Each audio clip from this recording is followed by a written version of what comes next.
الحمد لله الذي جعل الشمس والقمر حسبانا والنجم والشجر يسجدان وفضل زمانا على زمان كما فضل مكانا على مكان وإنسانا على إنسان ونشهد أن لا إله إلا الله وحده لا شريك له لا ضد له ولا ند له ولا مثل له ونشهد أن سيدنا وسندنا وحبيبنا وحبيب ربنا وطبيبنا وطبيب قلوبنا ومولانا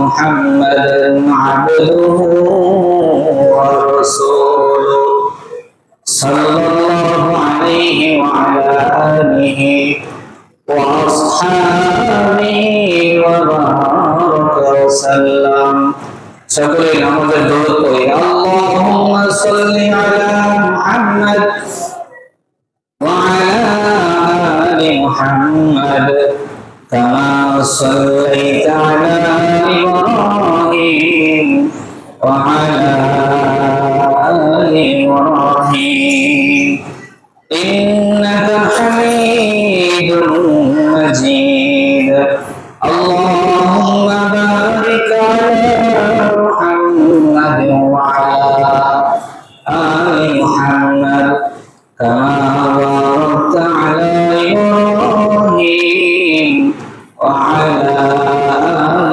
إبراهيم إنك حميد مجيد لا إله إلا الله لا إله إلا الله لا إله إلا الله لا إله إلا الله لا إله إلا الله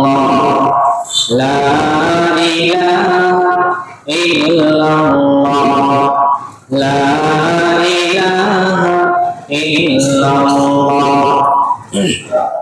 إله إلا الله لا إله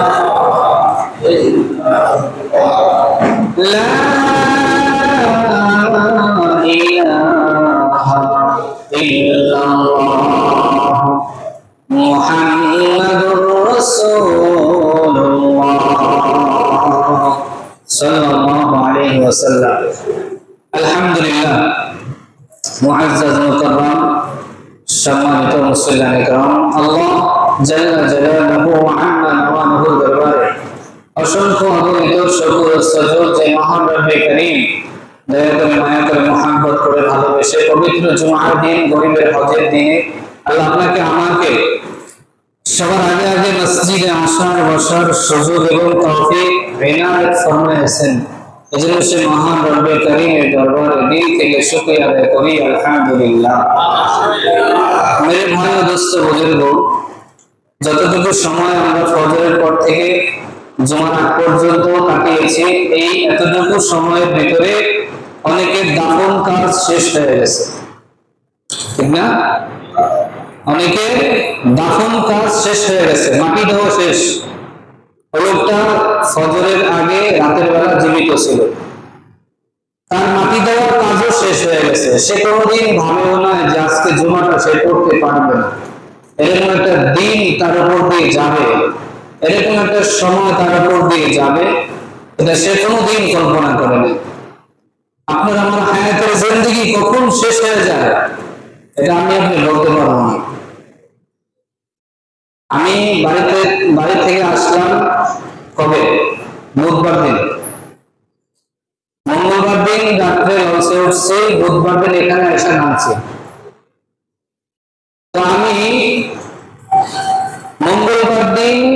সকাল 8টা অথবা 9টার দিকে হঠাৎ করে আমার কাছে খবর আসলো, আমার একজনই আমার খালু ইন্তেকাল করছে, মারা গেছে। খালা বেশ কিছুদিন আগে মারা গেছে, তো এরপরে খালু ছিল, খালু মারা গেছে, একটাই খালু। এখন সবাই শুধু বলতেছে আপনি জানাজাটা দিবেন, আমাকে বলতেছে। তো আমি একটা জিনিস চিন্তা করলাম, জানাজা দেওয়া তো খরচ কিছু না, আর দিলে সওয়াব হবে, সবার মনের আশা পুরা হবে। কিন্তু এখান থেকে আমার একটা আমানত রেখে গেলাম মসজিদে, সময়ের একটা সঠিক একটা আমানত, কথা যেভাবে দিছি, তো কথাটা তো ওয়াদাটা রক্ষা করা দরকার, যে কোনো মূল্যে হোক। আমি আব্বারে বললাম যে আব্বা, বুঝাই বলছি যে আমার যাওয়াটা জরুরি, আমি যেখানে খেদমত করি আমার ওখানে জায়গায় বেশি ভালো হয়। তো আব্বাও বললেন ঠিক আছে, যদি তোমার যাওয়াটা জরুরি হয় তাহলে তুমি চলে যাও। সকাল 9টা কিংবা 10টার দিকে আমাদের বাড়িতে ওই দিন আবার একটু আয়োজন ছিল, রান্না বান্নার, আমার শাশুড়ি আসছে, সব মিলে মোটামুটি একটা ভালো আয়োজন চলতেছিল। এর মধ্যে সব বন্ধ এক হিসেবে।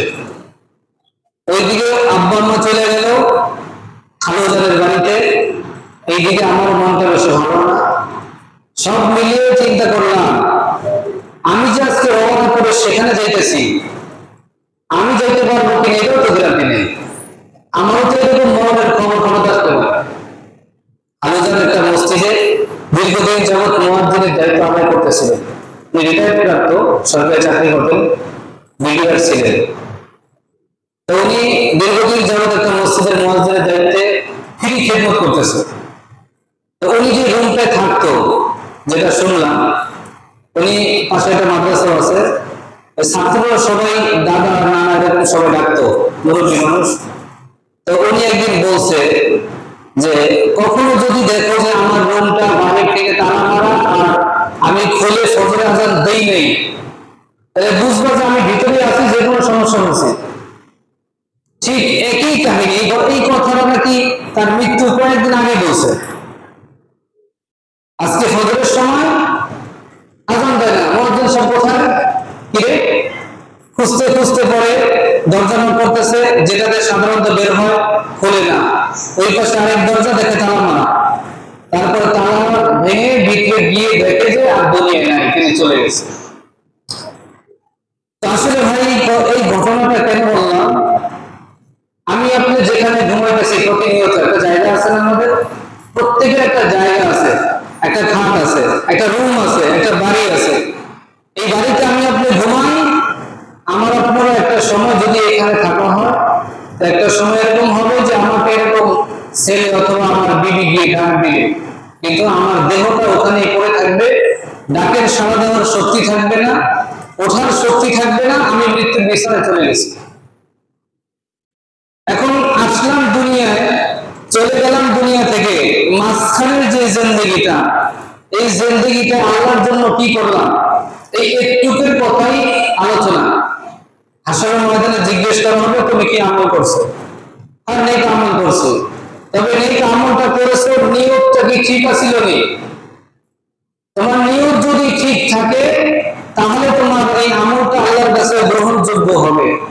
আর নিয়তের মধ্যে ভেজাল দিছি মানুষ দেখানোর জন্য, দিছি পরিবারে কি বলবে তার জন্য, দিছি বংশীয় একটা মর্যাদা আছে, আমি না দিলে ইজ্জত থাকে, এরকম যদি বিষয় সেট করে আলাদা আলাদা ভাগ করা থাকে যে আমি এই কারণে দান করলাম, এই কারণে ইবাদত করলাম।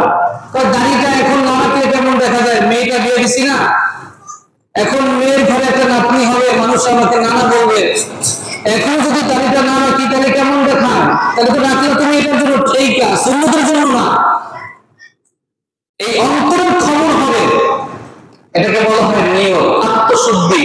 নিয়ত যদি কারো ঠিক না হয় আপনার কোনো আমল কাজে লাগবে না। এজন্য আজকে আমাদের আলোচনার টপিক হলো নিয়ত নিয়ে। এই এতক্ষণ যে কথা বললাম, সাজায় নিয়ে আসলাম, আলোচনার বিষয় কি নিয়ে ভাই? নিয়ত। নিয়ত সম্পর্কে আজকে কিছু আলোচনা করবো আমরা। এক নম্বর, আল্লাহ তাআলা পবিত্র কোরআনুল কারীমের সূরা বাইয়িনার 5 নম্বর আয়াতে কারীমের ভিতরে আল্লাহ তাআলা বলেন, ওয়া মা উমিরু ইল্লা লিয়াবুদুল্লাহা মুখলিসিনা লাহুদ্দিন।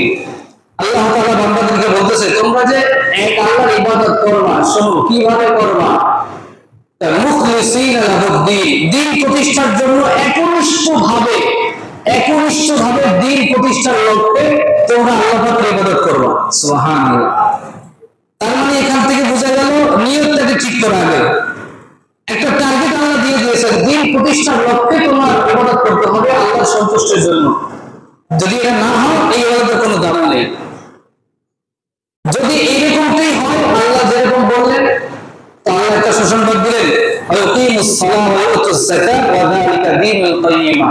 তুমি যে যাকাত আদায় করবা এবং তুমি যে নামাজ আদায় করবা, এই যাকাত এবং নামাজ এই দুইটা আদায় বলেও স্বীকৃতি হবে।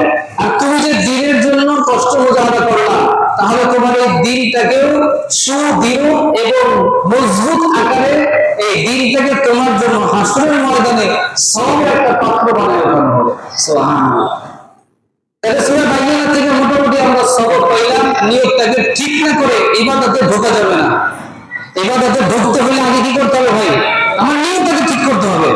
এজন্য এখানে আমরা একটা বিষয় ক্লিয়ার করে নিই, সেটা হলো অনেকের মন ভাব হতে পারে, হাই তাহলে জীবনে যা করলাম সবই শেষ। অনেক সময় হইতে পারে না কিছু, না কিছুই শেষ হয় না। আপনি এখন নিয়ত পরিশুদ্ধ করেন, আল্লাহ তোমার কাছে তওবা করলাম। আমাদের জন্য একটা স্পেশাল আছে, কি বলে তওবার দরজা। তওবা করলে যেগুলো গুনাহ হয়েছিল ওই গুনাহগুলো সব আপনার নেকি বানিয়ে দেব। সুবহানাল্লাহ।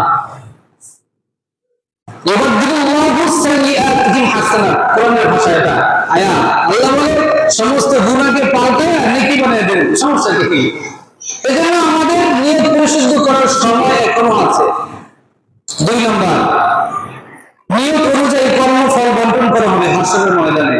এই ব্যাপারে আমরা সূরা শুরা আয়াত নম্বর 20 এই আয়াতের ভিতরে আল্লাহ তাআলা বলতেছেন, মান কানা ইউরিদু হাসাল আখিরা, যে ব্যক্তি আল্লাহর কাছে আখিরাত চায় সব সময়। মান কানা ইউরিদু, যখন কোনো ব্যক্তি যখন ইচ্ছা করে অর্থাৎ চায়, কি চায়?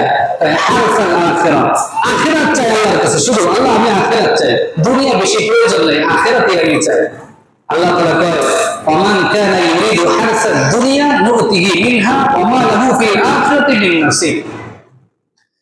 তোমাদের মধ্য থেকে আরেকবার আছে যারা শুধু দুনিয়া চায়, এটা আমরা আল্লাহ স্পষ্ট করে দিলেন। আর ওই কথা একটু পরে বলতেছে, ওমান কানা ইউরিদুল আখিরাতা হাসাদ, যারা আখিরাত চায় এটা পরে, যারা তোমাদের মধ্যে দুনিয়া চায় সব সময় আছে না, একদম শুধু দুনিয়া একটার পরে একটা, মানে একটা জরুরত পুরো হয়েছে এরপর আরেকটা পুরো হয়েছে মানে আরেকটা। দেখবেন এই জন্য কোটিপতি যারা, একদম দেখবেন 10 তলা ভবন হয়েছে এরপর আরেকটা 20 তলা করতে পারতাম, 2টা বাড়ি আছে আরেকটা বাড়ি করতে পারতাম, কেরানীগঞ্জে 5টা বাড়ি, ঢাকায় গুলশানে 2টা বাড়ি কিনতে পারতাম। মানে ওর দুনিয়া শেষ হয় না। 5টা গার্মেন্টসের মালিক, তার পাশে আরেকটা গার্মেন্টস বিক্রি হবে, তাহলে এটা দেখে কিনতে পারতাম। মানে ওর দুনিয়া চাওয়া কখনো কি হয় না, শেষ হয় না। আল্লাহ পাক যারা দুনিয়া একের পরে এক চাইতে থাকে, মান কানা ইউরিদু হাসাদ দুনিয়া নুতিহি মিনহা, আমি আল্লাহ তাআলা দুনিয়া থেকে তার সামান্য একটু দেই। সামান্য কতটুকু দেয়? তার সামান্য দেই। আর যে আখিরাত চাইছে, মান কানা ইউরিদু হাসাল আখিরা, যে আমার কাছে আখিরাত চাইছে, আমি আল্লাহ তাকে পুরো আখিরাতটা দান করে দিই। সুবহানাল্লাহ। তার মানে সে জান্নাত পাবে। আর যে ব্যক্তি দুনিয়া চাইলে পাইছে কতটুকু? সামান্য। সামান্য পায় কি হইছে? এবং আখিরাত বরবাদ। আল্লাহ তাআলা সামনে বলতেছে, ওমা লাহু ফিল আখিরাতি মিন নাসিব, আখিরাতে তার কোনো অংশই থাকবে না, কোনো অংশ তার আখিরাতে নাই, সে আখিরাত সব হারায় ফেলে। এজন্য আমরা কি দুনিয়া চাইবো নাকি আখিরাত চাইবো? এই আয়াত থেকে সবক, সূরা শুরা আয়াত নাম্বার 20, আমরা আল্লাহর কাছে চাইবো তো আখিরাত চাইবো। কি চাইবো ভাই? আখিরাত।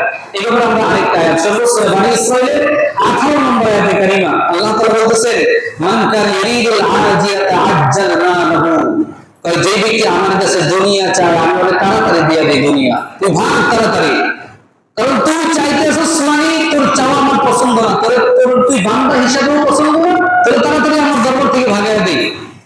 আর যে ব্যক্তি আখিরাত চায়, একটা হাদিস মনে পড়ছে, আমাদের বাংলাদেশের প্রখ্যাত একজন আলেম দ্বীন মুফতি নজরুল ইসলাম কাফনি সাহেব, উনি একটা হাদিস বলছিলেন একবার, যে যখন আল্লাহর পছন্দের কোনো বান্দা আল্লাহর কাছে হাত উঠায় দোয়া করে, তখন আল্লাহ তাকে দেয় না, এটা দেরি করে। আর আল্লাহর নাফরমান বান্দা, যারা আল্লাহর হুকুম মানে না, এরকম মানুষ আল্লাহর কাছে যখন কিছু চায় আল্লাহ সাথে সাথে দিয়ে দেয়। তো জিবরাইল আলাইহিস সালাম পাশের থেকে আল্লাহর কাছে বলতেছে সরাসরি, আল্লাহ বুঝলেন না বিষয়টা, যেই বান্দা 24 ঘন্টা তোমার হুকুম মানতেছে, নামাজ রোজা সব করতেছে, এত কষ্ট করতেছে তোমাকে পাওয়ার জন্য, ওই বান্দা রাতের পর রাত তাহাজ্জুদ করতেছে, কাঁদতেছে, তোমার কাছে চাইতেছে, আর তুমি আমার কাছে জিবরাইল দিস না, আরো পরে আরো কাঁদতে দে, তারে কাঁদতেই আছে, কাঁদতেই আছে একের পরে এক। আর যেই বান্দা তোমার সব নাজ নিয়ামত ভোগ করিয়া কিচ্ছু তোমার হুকুম মানে না, ও চাইলেই তুমি আমার হুকুম দাও, জিবরাইল তাড়াতাড়ি দিয়ে দাও, এই কামটা কি বুঝলাম না তো কিছু। আল্লাহ তাআলা জিবরাইলকে বলতেছে, জিবরাইল শোনো, একটা উদাহরণকে হুজুরে বুঝেছে এইভাবে, যেমন একটা বাবার 4টা সন্তান, 2টা সন্তান খুব কথাবার্তা মানে শুনে, খুব ভদ্র। এখন এই সন্তান বাবার কাছে আইসা গলায় চুমা দেয়, ঘাড়ে চুমা দেয়, ওইরা শুধু কাকুতি মিনতি করে, বাবা আমার একটা লজেন্স দাও, একটা জুস দাও, বাবা দিতেছে না, আরেকটু পর দে, আর একটা খুব দুষ্ট কথা শুনে সহজে আসছে, 10 টাকা চাইছে, দিয়ে আমরা তাড়াতাড়ি পাঠিয়ে দিছে, ও থাকলে ঘুষি দেয়, এটা করে খুব দুষ্ট এক কথায়। এখন স্বাভাবিক দৃষ্টিতে কি বলে, যেটা ভালো ওইটা পাওয়ার উপযোগী ছিল আগে, কিন্তু ওরা আগে দেয় না, বাবাকে কেউ প্রস্তুত হলো পাশের থেকে, এই আপনার ভালো সন্তানটা চাইতেছে, দেন না, কারণটা কি? শোনেন, আমার সন্তানটা যে আমার সাথে এই যে একটা অভিনয় করে, এই যে একটা চুমা দেয়, একটু পরে ধাক্কাধাক্কি করে, এই যে আমার সাথে একটা মজার একটা ছলনা করে, আমি বাবা হিসাবে সন্তানের প্রতি এতে আমি অনেক ভালো লাগে, খুব ভালো লাগে, এতটাই ভালো লাগে যেটা আমি বলে শেষ করতে পারবো না। এই জন্য আমি মনে চাই আগে কিরকম করুক, আরেকটু এরকম করুক, অনেকটা পরেই দেই। আর ওই যে একটা আছে দুষ্ট, ওটা থাকলে আমার খুব ক্ষতি হইব, এদিকে ওর কারণে বিদায় করলাম। জিবরাইল আল্লাহ বুঝাইলেন, শোনো, আমার দুনিয়ায় যত পছন্দের বান্দারা আছে, ওরা যখন আমার কাছে কান্নাকাটি করে, আমার কাছে দোয়া করে, আমার কাছে চায়, আমার যে কি ভালো লাগে, আমি শুধু ওদেরকে ভালো লাগাটা বারবার দেখতে চাই, এই জন্য ওদেরকে চাই বারবার আমার নামাজ পড়ুক, বারবার তাহাজ্জুদ করুক, আর বারবার চাও আমি লাস্টে একেবারে সবাই চায় যা পাইছে এর সাথে বেশি হলে একসাথে দিয়ে দেন। সুবহানাল্লাহ। আর ওই যে কিছু আছে চাইলে দিয়ে দিই, এটা ভালো লাগে না, ওরা দিলে দাও তাড়াতাড়ি, অত মৃত্যুর পরে জাহান্নামে চলে যাবে, অত দুনিয়ায় কি চাইছে দিতে দাও তাড়াতাড়ি। এই জন্য ভাই কখনো কখনো দোয়া করবেন, দেখবেন দোয়া সহজে কবুল হয় না। কি আমি এত নামাজ দিয়ে আমি সবকিছু ঠিকঠাক করতেছি, দোয়া করি আল্লাহর কাছে, তো চাই আল্লাহ দেয় না, বিপদ আপদ দূর করে না, ঘর থেকে বাবা মুসিবত দূর হয় না, সন্তানের মুসিবত, মা বাবা অসুস্থ, সন্তান অসুস্থ, এত সমস্যা আমার ঘরে, আমি নামাজ পড়ে লাভ কি? এরকম নাকি? না, আপনার এই আল্লাহ ভালোবাসে বেশি, এই জন্য তো আল্লাহ আপনাকে দিয়ে দিচ্ছে, আল্লাহ আপনাকে বেশি ভালোবাসে। আমাদের প্রস্তাবের কথা শুনছিলাম যে ওনার একটা সন্তান কি বলে যে প্রতিবন্ধী, একটা সন্তান হচ্ছে প্রতিবন্ধী, আর বাকি সন্তানরা খুব ভালো। প্রস্তাব নাকি ওইটা প্রতিবন্ধী সন্তানটার প্রতি খুব মায়া মহব্বত বেশি। কি ব্যাপার? এই সন্তানটাকে এত মায়া মহব্বত করে কেড়ে দেয়। তাই প্রতিবন্ধী সন্তানটা আল্লাহ তাআলা আমাকে পরীক্ষা করার জন্য দিছে, আর এই প্রতিবন্ধী অবস্থায় দেখা আমি কি ওরে ভালোবাসি নাকি ওরে খারাপ জানি। একটা তো দেখতে শুধু সব দিকেই ভালো, কোথাও ভালো বলতে পারে, তাই বলে ওরে শুধু ভালো জানলাম আর ওরে কোনো ভালো জানাটা পুরো দিই না, ভালো জানি না, না, আল্লাহ আমার অনেক পরীক্ষা স্বরূপ দিছে, এই জন্য প্রতিবন্ধীটাকে একটু বেশি ভালোবাসি। তো এই কথার মূল সারমর্ম হচ্ছে যে আল্লাহ তাআলা বান্দা যারা আল্লাহর প্রিয় তারা চাইলে আল্লাহ তাআলা আখিরাত তাদেরকে দেন, আর যারা হচ্ছে আল্লাহর অপ্রিয় তাদেরকে আল্লাহ তাআলা দুনিয়া দিয়া তাদেরকে দুনিয়ায় শান্তি দিবেন, দুনিয়ার পর যখন তারা আখিরাতে চলে যাবে মেরে ভাই তারা জান্নাতের নিয়ামত বিন্দু থেকে বিন্দু পরিমাণ কখনোই পাবে না। এই জন্য আমরা এই 2 আয়াতের কারিমা থেকে বুঝতে পারলাম আল্লাহ তাআলার কাছে আমাদের সব সময় চাওয়া পাওয়া থাকবে একটাই, সেটা হলো আখিরাত মানে জান্নাত। ঠিক আছে ইনশাআল্লাহ? আল্লাহ আমাদের সবাইকে আখিরাতের জান্নাত নসিব করার তৌফিক সবাইকে দান করবেন, আমিন। এরপর আল্লাহ তাআলা বলতেছে, শোনো, মুমিন বান্দা যখন কোনো কাজ করবে, আমার কথাটা বুঝেন, মুমিন বান্দা যখন কোনো কাজ করবে ওর সকল কাজের পিছনে উদ্দেশ্য থাকবে আল্লাহর সন্তুষ্ট। কার সন্তুষ্ট বলেন? এখান থেকে কয়েকটা সবক বলবো, এটা আগে এই জন্য হেডিংটাকে সুন্দর করে বললাম। মুমিন বান্দার সকল কাজের উদ্দেশ্য থাকবে কি? আল্লাহ সন্তুষ্ট। তার মানে আল্লাহ সন্তুষ্ট হয় না এমন কোন জায়গায় টাকা দেওয়া বা অমন কোন জায়গায় যাওয়া বা অমন কোন কাজ করা, এটা কি মুমিন বান্দার দ্বারা আদৌ সম্ভব হবে? যেখানে আল্লাহ সন্তুষ্ট নাই সেখানে মুমিন বান্দা পা রাখা দূরের কথা, তার ছায়াও পড়তে দেবে না ওই জায়গায়, ঠিক না ভাই? এটাই কি আয়াত থেকে শুনবো। দেখেন সূরা দাহারের 9 নম্বর আয়াত। এই আয়াতের ভিতরে আল্লাহ তাআলা বলেন, ইন্নামা নুতি'মুকুম লিওয়াজহিল্লাহি লা নুরিদু মিনকুম জাযাআন ওয়ালা শুকুরা। দেখেন কি সুন্দর করে আল্লাহ তাআলা বলতেছেন, আমার মুমিন বান্দা যারা, ইন্নামা নুতি'মুকুম লিওয়াজহিল্লাহ, তারা যখন কাউকে একটু খাদ্য দিবে, খাদ্য দিয়ে আল্লাহ তাআলা বুঝাইছেন, আমার মুমিন বান্দা যারা, তারা যখন কাউকে খাদ্য দিবে, লিওয়াজহিল্লাহ, খাদ্যটা দিবে আল্লাহর জন্য। সুবহানাল্লাহ। দুনিয়ার কারোর জন্য দিবে না, আমাকে সন্তুষ্ট করবে না, যে আল্লাহর সন্তুষ্টির জন্য সে খাদ্য দিবে। এবং খাদ্যটা দেওয়ার পরে সেই খাদ্য দেওয়ার পরে যাকে দিল সেই ব্যক্তির থেকে কখনো সে আশা করবে না কি জাযা, মানে প্রতিদান, তার থেকে কোনো একটা ভালো কিছু আশা করে এই জন্য দিলাম না, এই জন্য না, ওলা শুকরা, তার থেকে কোনো কৃতজ্ঞতা সে জীবনে কখনো চায় না। এই ব্যক্তি জীবনে কখনো কৃতজ্ঞতা আদায় করবে কি করবে না, এবং সে আমার কখনো দয়া দেখাইবে কি দেখাইবে না, আমি এই জন্য তাকে দান করি নাই। ইন্নামা নুতি'মুকুম লিওয়াজহিল্লাহ, আমি তাকে খাদ্য দিলাম, আমি তাকে দান করলাম, আমি তাকে টাকা পয়সা দিলাম, আমি তার জন্য যা করলাম সব করলাম একমাত্র তার সন্তুষ্টির জন্য। কথা বলেন না, সবাই কথা বলেন, তার সন্তুষ্টির জন্য, আল্লাহর সন্তুষ্টির জন্য। এমন কাজ করতে হবে যে কাজে আল্লাহ সন্তুষ্ট থাকে। মেরে ভাই, আপনাদের এই মহল্লাটা আমি যে আসছি 6 মাস আগে, 6 মাস 7 মাস রানিং চলতেছে, আসার পরে তো মাশাআল্লাহ মোটামুটি এখন একটা আইডিয়া হয়েছে না মহল্লার প্রতি আমার, মোটামুটি হইলেও হয়েছে। এই যে রাতের বেলা ইদানিং শুরু হয়েছে, বিভিন্ন জায়গায় গান বাজনা চলতেছে, তো আমার ছাত্র যারা মোটামুটি কিছু আপনজন হয়েছে, এদেরকে জিজ্ঞেস করলাম ওদের কি বিয়ার গান পায় না, এগুলা বিভিন্ন জায়গায় মেলা নাকি হয়, মেলা শুনছেন আপনারা?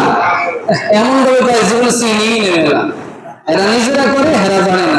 এই কি আল্লাহ বলি হয়েছে একজন, হ্যাঁ মেলা চিনি না? মেলা, এই মেলা যারা করে, মেলা যারা অনুষ্ঠান করে গান বাদ্য দিয়া, এটা খুব সবের কাজ না?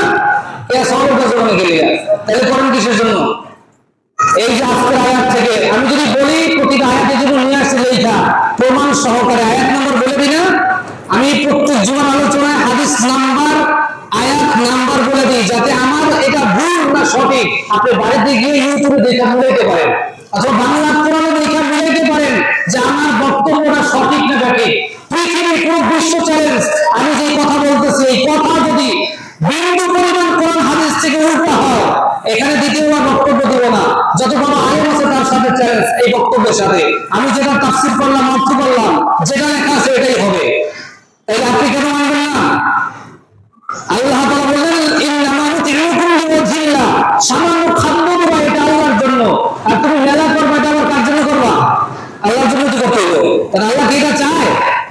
কথা বলছেন, এটা কি আল্লাহ চায়নি? তাহলে এটা কেন করবেন আপনি? এটা কেন করবেন আপনি? কি জবাব হাতের মধ্যে আল্লাহর কাছে? নাউযুবিল্লাহি মিন যালিকা। যদি একটা মেলার কথা হাসরের ময়দানে আল্লাহ তাআলা ভিডিও সহকারে উঠে যত মানুষ এখানে ছিল, মেয়েরা নাচছে, তারা টাকা দিচ্ছেন, এইভাবে দিচ্ছেন না? দিচ্ছেন, এইভাবে কেউ টাকা দিচ্ছেন মেলার ভিতরে, ওই ভিডিও সহকারে আল্লাহর কাছে নাই? 100% আছে। আল্লাহ আল্লাহ তাআলা জানাইতেছে, বান্দা তুই যা করতেছস, তোর কি একবার ব্রেনে এই কথা বাড়ি দেয় না? আল্লাহ ইয়ালাম বিআন্নাল্লাহ ইয়ারা, আমি আল্লাহ আসমান থেকে বসে বসে তোর সব কর্মফল দেখতেছি সরাসরি। আল্লাহ সব দেখতেছে। দুনিয়ার ক্যামেরা যদি ভিডিও হয়, আল্লাহ কি এরকম ক্যামেরা লাগবে নাকি আলাদা? হ্যাঁ, আল্লাহর কাছে ভিডিও হওয়ার জন্য দুনিয়ার ক্যামেরা সিস্টেম লাগবে? এগুলো তো আল্লাহ মানুষের মেমোরি দিয়েছে, বুদ্ধি দিয়ে মানুষ ক্যামেরা বানাইছে দুনিয়ায় কয়েকদিন রাখার জন্য। কুল্লুন আলাইহা ফান, কিয়ামতের আগে সব ধ্বংস হয়ে যাবে, এগুলো থাকবে না, কিচ্ছু থাকবে না। কিন্তু আল্লাহ পাক রব্বুল আলামিন তার কুদরতি ক্যামেরায় সব ভিডিওটা দেখছে, সব ফ্ল্যাশ করবে হাসরের ময়দানে। তুমি কি মেলার দরবারে গেছিলা, নাকি তুমি জান্নাতের দরবারে গেছিলা, নাকি মাহফিলে গেছিলা, না মসজিদে গেছিলা, না জাহান্নামের পড়ে গেছিলা, না মৃত্যু মাছের কাছে গেছিলা, না গুনাহের আসরে গেছিলা, নাকি মদ খায় এই জায়গায় গেছিলা? আছে না? মদ খোর আসেনি? মদ খায়, মদের বারে যায়, সেখানে যায় আনন্দ করে, আর মদ খায়। কি আনন্দ! নিজের টাকা আছে, টাকা তো দিলেইতে হবে। নারী নিয়ে মদ পান করতেছে, টাকার মধ্যে অভাব নাই, কিশোর বিলাসিতা। এই ব্যাপারে জিজ্ঞাসা করা হবে কি হবে না? অবশ্যই হবে। এই ব্যাপারে যারা যারা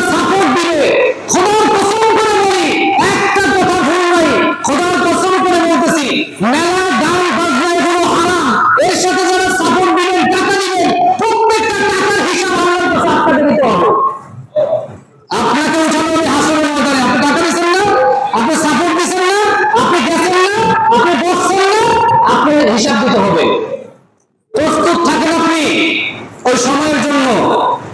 এরপর আল্লাহ তাআলা বললেন, পরবর্তী আমরা আরেকটা আয়াত শুনবো ইনশাআল্লাহ। সূরা হাজের 37 নম্বর আয়াতে কারিমা আল্লাহ তাআলা বলতেছেন যে আল্লাহর কাছে যদি কোনো মানুষ গ্রহণযোগ্য হতে হয় তখন এই মানুষটার নিয়তটা আগে ঠিক হতে হবে। নিয়ত যদি ঠিক না হয় তার গ্রহণযোগ্যতা আল্লাহর কাছে মোটেও নাই। সূরা হাজ আয়াত নম্বর 37, লা ইয়ানালুল্লাহু লুহুমুহা ওয়ালা দিমাউহা ওয়ালাকিন ইয়ানালুহু তাকওয়া মিনকুম। আল্লাহ তাআলা বললেন, এটা আমরা সাধারণত কুরবানির বয়ানের সময় আলোচনা করে থাকি। আয়াতটা যেহেতু প্রাসঙ্গিক আলোচনা চলে আসছে তাই বলতেছি। আল্লাহ বলতেছে, তোমরা যখন পশুটা জবাই করলা, কুরবানির পশুটা, লা ইয়ানালুল্লাহু লুহুমুহা, তার যে রক্তটা আছে এটা আমি আল্লাহ তাআলার কাছে পৌঁছে না, পৌঁছেনি। লা ইয়ানালুল্লাহু লুহুমুহা, তার গোশত পৌঁছে না। ওয়ালা দিমাউহা, তার রক্ত পৌঁছে না। তবে কি পৌঁছে? ওয়ালাকিন ইয়ানালুহু তাকওয়া মিনকুম। তোমাদের অন্তরের মধ্যে কি আছে? আল্লাহর জন্য কুরবানি করতেছো নাকি দুনিয়ার কাউকে দেখানোর জন্য কুরবানি করতেছো? ওই নিয়তটাই আমার কাছে পৌঁছে। তাই একজন বান্দা আল্লাহর কাছে সর্বাধিক থেকে পছন্দের হওয়ার জন্য তার নিয়তটাকে শুদ্ধ করতে হবে আগে। এজন্য মেরে ভাই, আমি আপনি আমার জীবনে অনেক অন্যায় হয়ে যেতে পারে, অনেক গুনাহ হয়ে যেতে পারে, অনেক বেউসুলি হয়ে যেতে পারে না জানার কারণে। কি হতে পারে না? আমি এটা জানি না, আগে আমি এরকম করে ফেলেছি, কিন্তু জানার পরেও যদি করেন এটা আল্লাহ মাফ করবে?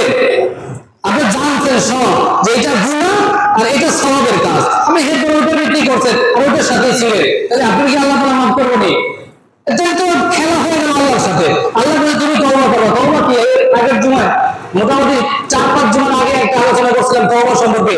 সেখানে তওবার 4টা গুণ বলছিলাম যে তওবার ভিতরে 4টা গুণ থাকতে হয়। যে গুনাহ সে করেছে এই গুনাহের উপরে সে অনুতপ্ত হবে, এই গুনাহ আর করবে না, এই দৃঢ় প্রতিজ্ঞা করতে হবে।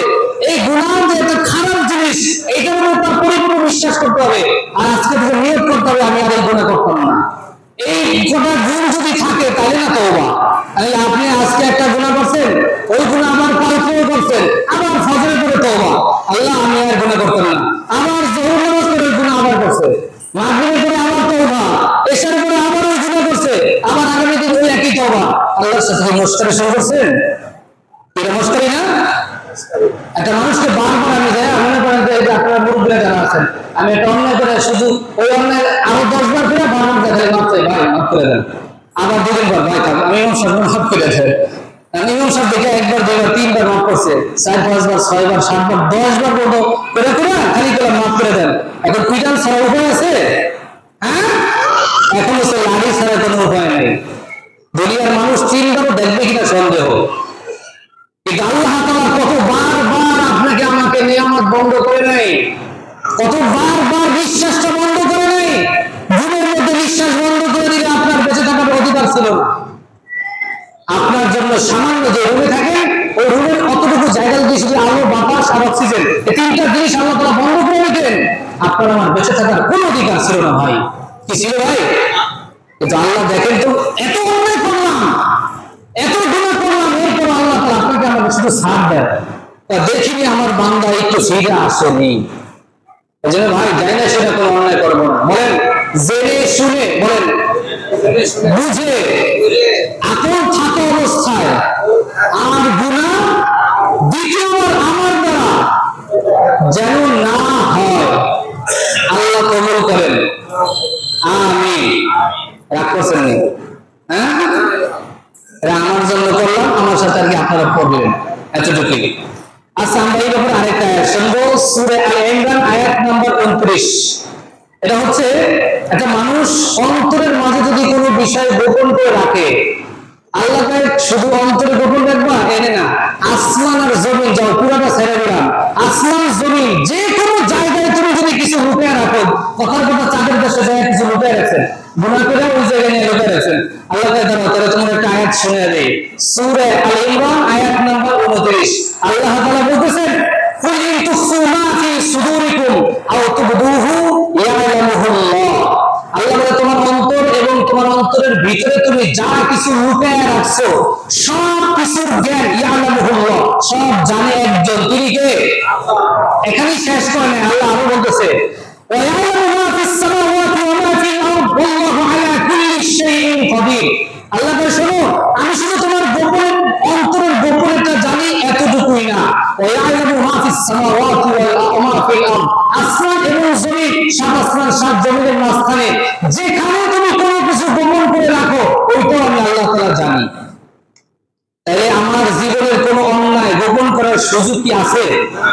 হ্যাঁ, কোথাও এখন তো বর্তমানে এটাই চলতেছে। দেখবেন কোর্টে যখন যাওয়া হয় 17 বছর আগের ফাইল লুকিয়ে রাখছে, ফোন করছে অথবা অন্যায় করছে, আরেকজনের জমি আত্মসাৎ করছে, আরেকজনের টাকা দিয়ে মামলা উল্টে পাল্টে দিয়ে গেছে, আসল ফাইল সে 17 বছর যাবত লুকিয়ে রাখছে।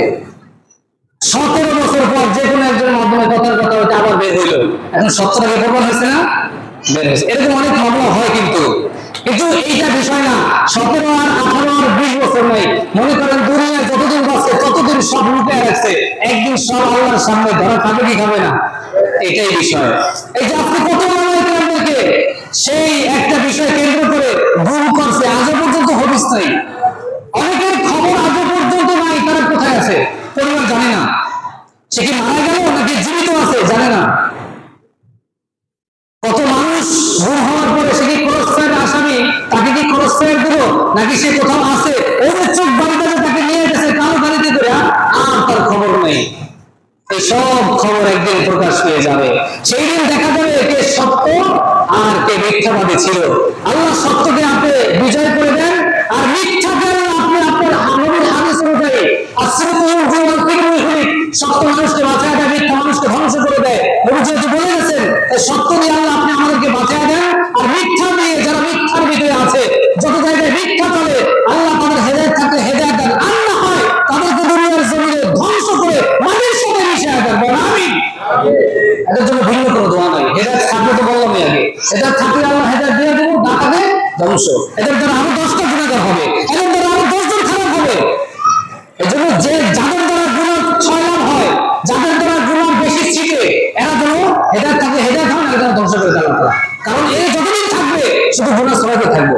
দেখেন আজকে যারা মিডিয়া করছে, এই যে হারাম কাজ যারা চালু করছে, গান বাজনা, এই হারাম কাজ প্রথম যে চালু করলো, এরপরে যারা শিখছে তাদের মাধ্যমে, এরপরে কোর্স বানাইছে, নাচের কোর্স, ড্যান্স মাস্টার আছে না, ডান্স মাস্টার, ডান্স শেখায়, নাচ শেখায়, এগুলো যারা শিখাইতেছে, কোর্স বের করছে, এরা তো খুবই জান্নাতি লোক, ঠিক না?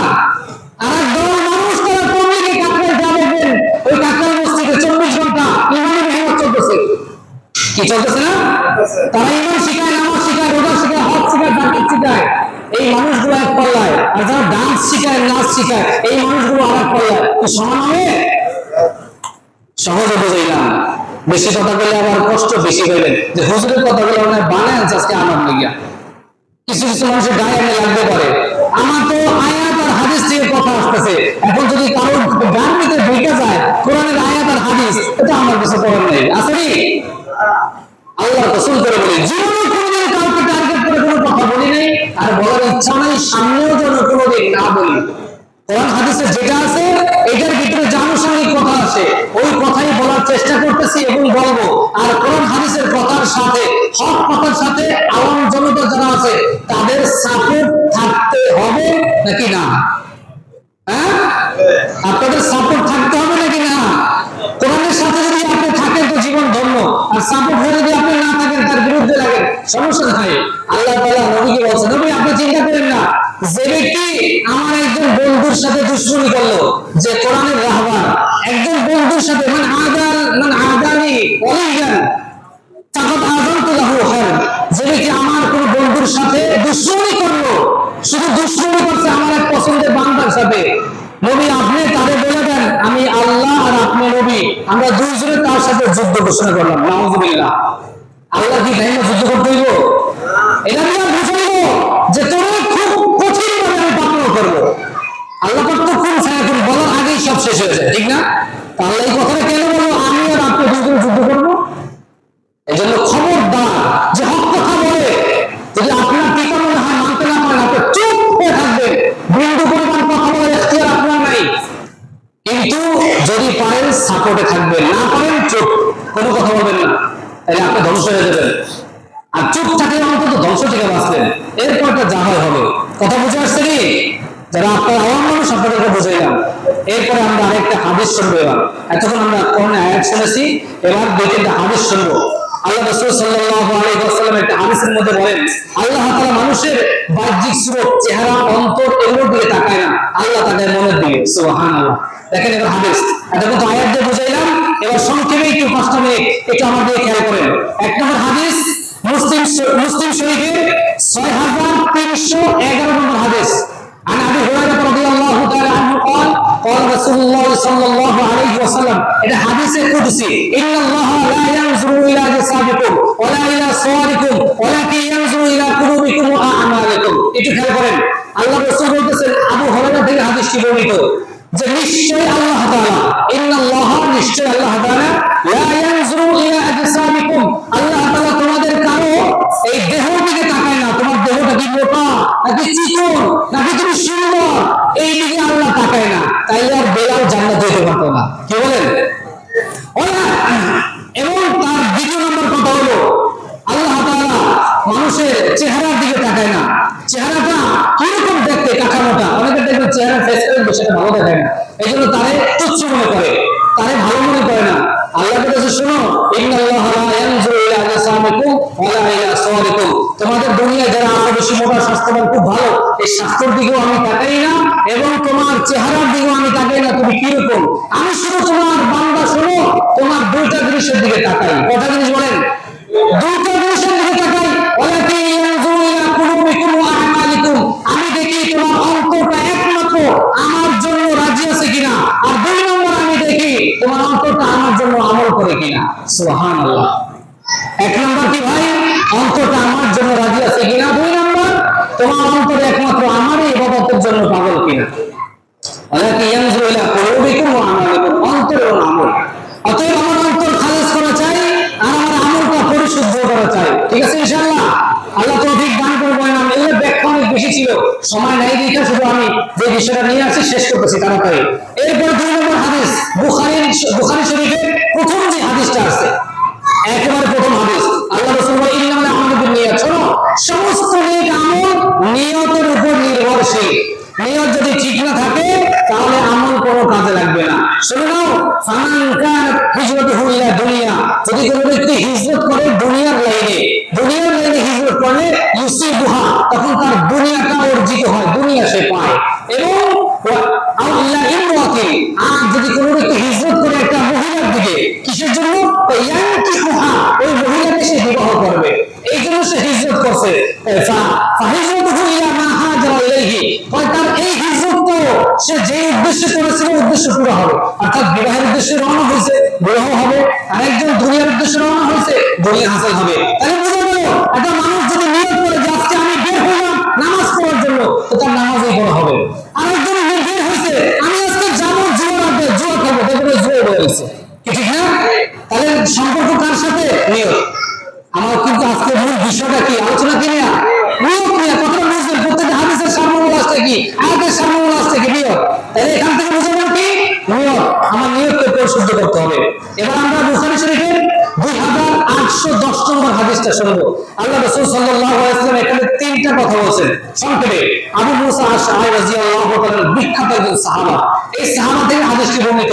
আন আবু মুসা আল-আশআরী রাদিয়াল্লাহু তাআলা আনহু قال جاء رجل الى النبي صلى الله عليه وسلم, আবু মুসা তিনি বলেন এক ব্যক্তি নবীর কাছে আসছে। একদিন নবীর কাছে আসার পরে এক ব্যক্তি বলতেছে ইয়া রাসূলুল্লাহ, ফাকাল রাজুলু ইউকাতিলু লিল-মাজলামি, ইয়া রাসূল, এক ব্যক্তি যুদ্ধের ময়দানে গেছে এবং যুদ্ধ করছে, তবে সে যুদ্ধটা করেছে গনিমতের মাল পাওয়ার জন্য।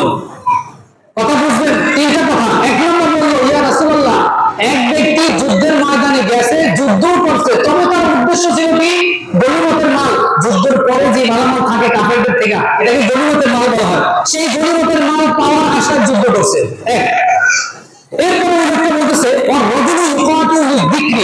ইয়া রাসূলুল্লাহ, আরেকজন সেও যুদ্ধ করছে, তবে সে যুদ্ধ করছে তার প্রসিদ্ধি লাভের জন্য, প্রসিদ্ধ হওয়ার জন্য যুদ্ধ।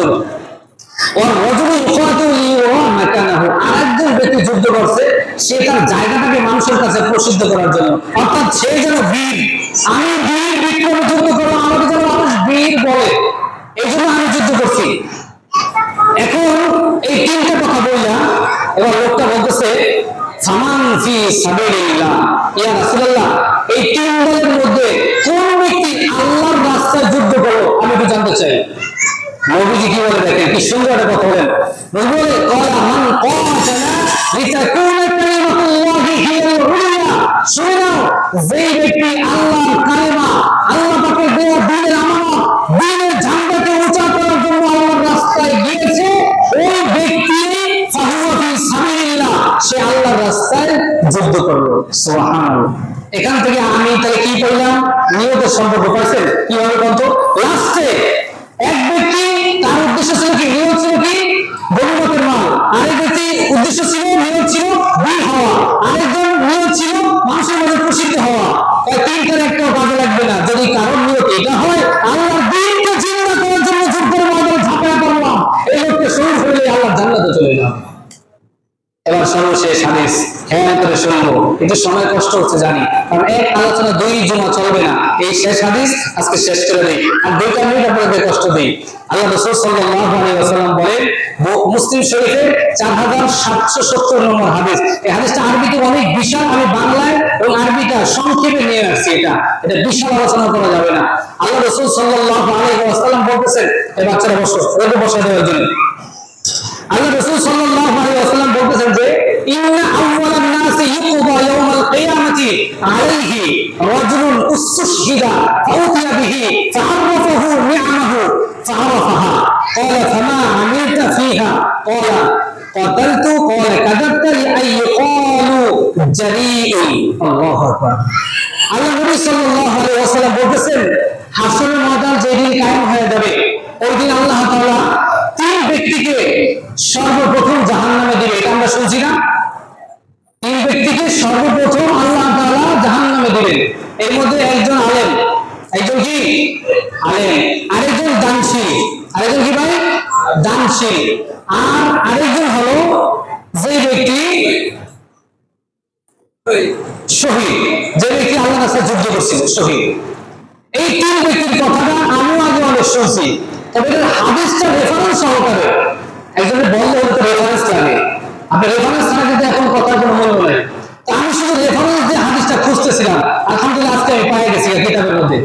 তো দেখেন মুসলিম শরীফের 4770 নম্বর হাদিস, আল্লাহ নবী বলে ইন্না আউওয়ালান নাসি ইউকদা ইয়াওমাল কিয়ামাতি আলাইহি, যে কিয়ামতটা আল্লাহ তাআলা তিন ব্যক্তির উপর সর্বপ্রথম কায়েম করবে। তার মধ্যে একজন ব্যক্তি হলো যে ব্যক্তি আল্লাহর রাস্তায় যুদ্ধ করছিল। কি করছিল ভাই? যুদ্ধ করছে। যুদ্ধ করার পর সে শহীদ হয়ে গেছে। তো আল্লাহ তাআলা তাকে তার জীবনের আমলগুলো দেখাইবে, ফাউতিয়া বিহি, তাকে তার আমলগুলো পেশ করবে, ফাআরাফাহু, তাকে জিজ্ঞাসা করবে তুমি কি আমল ছিল, অর্থাৎ তুমি যে যুদ্ধ ছিল এই আমলে ছিল। সে দেখে বলবে ফাআরাফাহা, হ্যাঁ আমি আমার আমল সব চিনি, এগুলো আমি হ্যাঁ করছি। তো আল্লাহ তাআলা জিজ্ঞেস করবে আচ্ছা ক্বালা ফামা আমিলতা ফিহা, তুমি আমলগুলো কিসের জন্য করছিলা? ওই লোকটাকে জিজ্ঞেস করবে। তো লোকটা বলবে আল্লাহ এটা একমাত্র আপনার সন্তুষ্টির জন্যই করছিলাম। আল্লাহ তাআলা বলবে আল্লাহ ক্বালা কাযাবতা, আল্লাহ বলে তুমি মিথ্যা বলছো। ডাইরেক্ট আল্লাহ বলবে তুমি মিথ্যা বলছো। তুমি যুদ্ধ করছিলে কিসের জন্য জানো? লিআই ইয়াকুলু জারিউন, যাতে করে মানুষ তোমাকে বলে তুমি একজন বীর, তুমি এই জন্য যুদ্ধ করছো, আর সেটা দুনিয়ায় তুমি পাওয়া গেছো। যাও ফেরেশতাদেরকে অর্ডার করবে, আর দুই হাত বাইদা আর উপর করে তারপর তাকে হেসে টেনে তাকে জাহান্নামে ফেলে দাও। বল নাউযুবিল্লাহ। 2 নম্বর ওয়া রাজুলুন তাআল্লামাল ইলমা ওয়া কুরআনা, এই কথাটা আমাদের জন্য। মেরে ভাই আমরাও আটকে যাব, আপনাদের জন্য সারা জীবন বয়ান করি, আমরা যে একটা সহজে মাপ পেয়ে যাব বিষয়টা এরকম না, আমাদের অনেক দায়িত্ব আছে। আমি এই জায়গায় বসছি, এই যে এটাকে কি বলা হয় না, হয় না তো, এটা হচ্ছে মিম্বারে নববী। আরেকদিন বলছিলাম মিম্বারে নববী, এই চেয়ারে নবীজি বসছেন, তার মানে এইটাই না সরাসরি এরকম একটা চেয়ারে নবীজি বসছেন, এখানে বসে নবীজি দিনের দাওয়াত দিচ্ছেন, হক কথা বলছেন, আর বলছেন এখানে যে বসবে তার দায়িত্ব এটাই, আমি যা বলছি সেটা বলবে। কখনো কোরআনের আয়াত যেটা আসবে ওইটাই বলতে হবে, কাউকে ভয় করি না, কাউকে ডরাই না। আয়াতের অর্থ একটু করে বাকিটা সাইডে চলে গেল, এটা হবে না, এখানে তার সঠিক কথাটা বলতে হবে। তো এই নিয়মে নবীটা আল্লাহ আমাদেরকে বসাইছে, আমি যদি এখানে সঠিক কথাটা না বলি আমার তো জিহ্বা আগুনের কেচি দিয়ে কাটা হবে হাসরের ময়দানে। তো এখানে দেখেন কি বলতেছে, রাজুলুন তাআল্লামাল ইলমা, ওই ব্যক্তি যে ব্যক্তি কোরআনের জ্ঞান প্রচুর পরিমাণে অর্জন করেছে, অর্জন করার পরে কোরআন এবং সে কোরআন পড়ছে প্রতিদিন, খুব সুন্দরভাবে পড়ছে। তো এবার তাকে ওই সব আমল তার সামনে দেওয়া হবে। তার নিয়ামত সে সব দেখা দেখা চিনবে। আল্লাহ বলবে সব চিনো? বলে হ্যাঁ সবই চিনি। সব চিনার পরে আল্লাহ বলবে এগুলো কি তুমি কিসের জন্য অর্জন করেছিলা? বলে আল্লাহ এই তোমার দিন রক্ষার জন্য, যাতে দিনটা হেফাজত থাকে, কোরআন হেফাজত থাকে, আমল করার জন্যই মানুষকে শিখাইছি, মানুষকে দিনের দাওয়াত দিছি, ওয়াজ নসিহত করছি। আল্লাহ তাআলা বলবে আল্লাহু তাআলা কাযাবতা, তুমি মিথ্যা কথা বলছো, তুমি মিথ্যা বলছো, তুমি জ্ঞান অর্জন করছো, তুমি আলেম হইছো, তুমি মাওলানা হইছো, তুমি মুফতি হইছো, তুমি ডিগ্রি অর্জন করছো, তুমি বড় শায়েখ হইছো, তোমার ভিতরে ভিতরে তো 2 নম্বরে ছিল, এত দুনিয়া কেউ জানে নাই। তোমার ভিতরে ভেজাল ছিল, কি ছিল? লিউকালু আলিমুন, তোমার ভিতরে ভিতরে ছিল আমি ডিগ্রি অর্জন করতে বলে মানুষ যেন আমার বড় একটা আলেম করে, এই জন্য তুমি অর্জন করেছো এই জ্ঞান। যাও ফেরেশতা আয়ো ধরো, ধৈরা তাকে উপর করে তারপর হেসে তাকে জাহান্নামে নিয়ে যাওয়া হবে। আল্লাহ আমাদেরকে হেফাজত করবে না, আমিন। 3 নম্বর, ওয়ারাজুলুন ওয়াসআ আল্লাহু আলাইহি ওয়া আতাহু মিন আসনাফিল মাল। আল্লাহ রাসূল বলে এমন এক ব্যক্তিকে নিয়ে আসা হবে যে ব্যক্তিকে আল্লাহ এমন কোনো টাকা পয়সা দেয় না, খুব প্রচুর পরিমাণ টাকা পয়সা অর্থ সম্পদ তাকে দিয়েছে আল্লাহ তাআলা। দেওয়ার পরে লোকটা কি করছে? উনিও একটা কাজ করছে, এমন ভাবে দান করছে, দান করতে করতে এমন কোনো খাত বাকি রাখে না, সব জায়গায় দান করছে, সবারই দান করছে আলহামদুলিল্লাহ।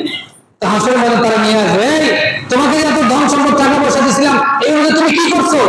লোকটা বলবে আল্লাহ দুনিয়ায় থাকা অবস্থায় এমন কোন আমার এলাকায় ফকির নেই যারা আমি টাকা দেই নাই, এমন কোন রাস্তাঘাট নাই যেখানে আমি শরীক হই নাই, এমন কোন জায়গা নাই যেখানে আমি টাকা পয়সা দিয়ে শরীক থাকি নাই, আমি সব তুমি জন্য দিচ্ছ, আমি এরকম দান করছি। এটা কিসের জন্য করছিলাম? করছিলাম তো আল্লাহ আপনার সন্তুষ্টির জন্য। মিথ্যা কথা বলতেছে, আসলে এটাই মিথ্যা কথা বলতেছে। 3 ব্যক্তি এরকম হবে যারা মিথ্যাটা বলবে, আর দুনিয়া এরকমটাই করছিল তারা। তো আল্লাহ তাআলা বলে কয় কাযাবতা, তুমিও মিথ্যা বলছো, তুমি তো এই জন্য দান করো না, এই জন্য টাকা দেয় না। ওয়ালাকিন্নাকা ফাআলতা লিয়াকালু হুয়া জাওয়াদুন, তুমি এই জন্য এই কাজটা করেছিলা যাতে তোমাকে দুনিয়ার মানুষ বলে তুমি একজন দানবীর, তুমি একজন দানশীল ব্যক্তি, এই জন্য তুমি এই কাজগুলো করছো। বলো তুমি এগুলো করো না? লোকটা অস্বীকার করবে। ওই যে গত সময় বলছিলাম চোখ কান চামড়া সাক্ষী দেবে, মনে আছে কথাটা? চোখ কান চামড়া মনে নাই? 3টা জিনিস সাক্ষী দেবে। যখন এইরকম মিথ্যা শব্দ বলবে, আল্লাহ আমার চোখে দেবো, কানে দেবো, আর চামড়া দেবো, বলে দে কিসের জন্য কি করছে, ওর হাতে বলে দেবো যে এই জন্য তো করছে।